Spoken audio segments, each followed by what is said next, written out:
Hi, welcome back to my channel. It is Transformational Tuesday, and today I'm going to address times when you're feeling stuck. So, yesterday was Monday. I skipped recording because it was a holiday, and so I'm back today with my continuation of my daily videos.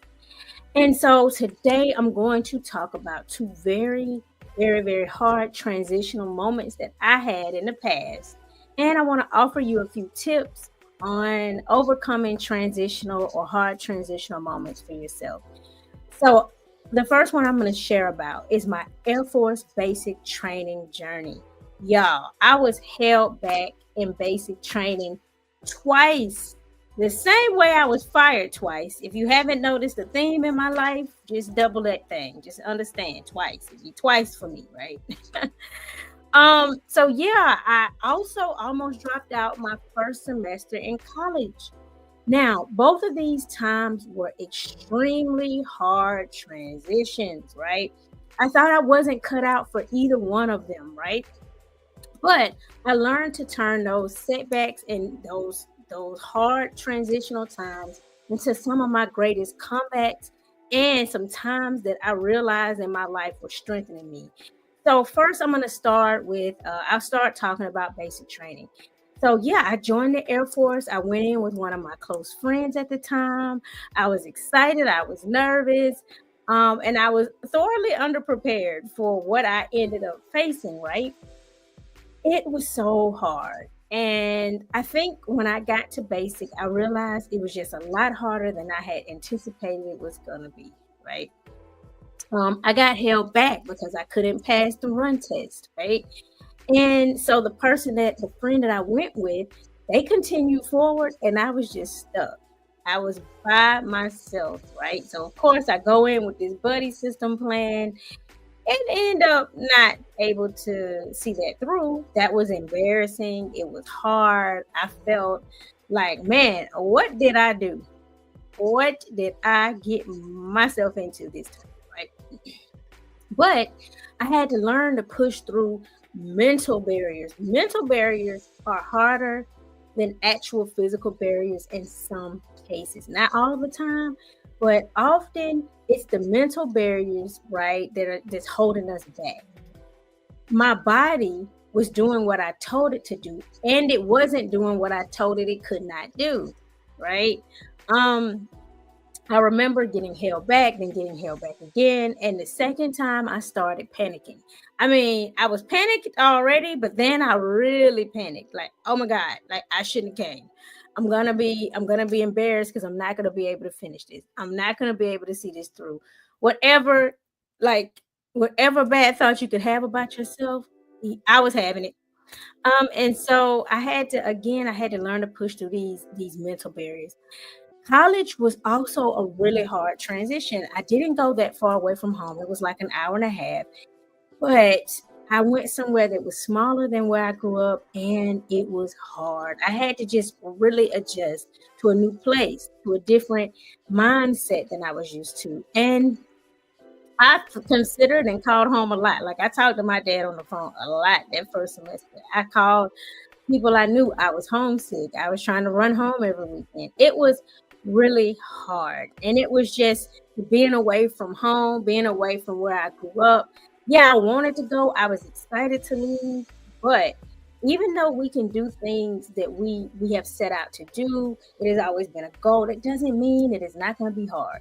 It doesn't mean that we're not going to have to work through some mental barriers, some emotional barriers. I think emotional barriers, I haven't talked about this a lot, but emotional barriers for me personally have been some of the hardest barriers as well because the emotions impact your mental, which impacts what you show up and you're able to do. And so, yeah, those were two very difficult times. Pivotal, two things I wanted to do, two things I set my mind to do, they were still hard. I'm just saying, even though you decide you want to do something, it doesn't mean it's going to be easy, right? And so looking back on those moments and those transitions or whatever, taught me that failure and that struggle does not define you. But what it can do is push you forward. Sometimes those transitions, even the ones you anticipate and are excited about, can be uncomfortable, right? But those are the times when we grow the most. So I want to share 3 quick tips for navigating tough transitions. And the first tip is to give yourself grace. Y'all, I just sometimes I tell myself, Kimberly, what would you say to a friend? And that's what I start telling myself. Often I found myself being my biggest critic. And the way that I combat that is to say, if a friend came to you, Kimberly, with this same experience, would you belittle them? Would you be mean to them? Would you talk about them? Now, if you're answering that you would, you got to do some other kind of work, and maybe you should, ease up on your friends too. But learn how to give yourself grace. The second tip is to ask for help. When you go through transitions, you need community. You may need a mentor, friend, support system. An example of a support system, maybe you join a book club. It can be, you don't have to tell the system exactly what you're going through, but just being around people, just making yourself available to open up and meet people. And just to delve into something new can be a support system. It can get you through tough transitional moments. Definitely groups of support are important. The third is to stay committed. Y'all, keep showing up even when it's hard. That's what I had to do. So back to basic. I got held back. I got held back again. I get to my final week, the week where I pass, a few days before I'm good, before I have my final run. And a young lady in the bunk came up to me and said, God told me to tell you you were held back and it was good. You were held back not for you. Other people needed you here. You prayed for some people. You got held back because someone else needed you. I just stared at her. I'm not going to lie. Kimberly in her early 20s was like, what is you talking about? Like, I done got held back this hard. Whatever, right? But when I look at it now, I'm realizing sometimes what we consider a holdback or a failure is a setup for success. Sometimes when we're still in a place, it's for someone else. I talked about this for the past couple of weeks, sharing your story, sharing your struggles and your triumphs and how you overcame those, right? And I had to stay committed. I had to keep showing up. But that week, I finally got through. And on college, I stayed and I kept going and I kept going.